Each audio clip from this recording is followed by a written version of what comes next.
Dans le cadre de l'entrée en vigueur du prélèvement à la source, l'employeur a la responsabilité d'appliquer à la rémunération nette imposable du salarié le taux transmis par l'administration fiscale. 3 taux peuvent être appliqués: le taux personnalisé, le taux individualisé ou le taux neutre. Le taux personnalisé correspond au taux du foyer fiscal déterminé selon la situation familiale et les revenus déclarés pour 2017.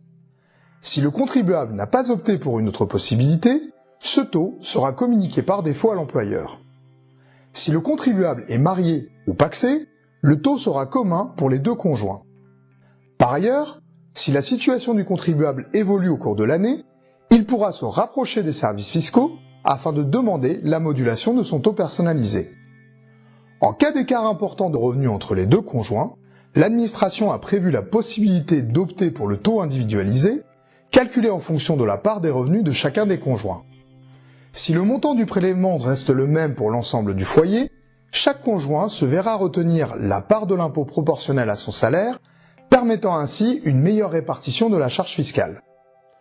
Enfin, le contribuable peut choisir d'opter pour un taux neutre afin de garantir la confidentialité de ses autres revenus. En l'absence de communication d'un taux par l'administration, c'est également ce taux que devra appliquer l'employeur. Le taux neutre est calculé selon un barème déterminé par l'administration fiscale, tenant compte uniquement du salaire net imposable du salarié et d'une situation célibataire sans personne à charge. Par conséquent, si le contribuable est marié et a des enfants à charge, le barème applicable ne lui sera pas favorable.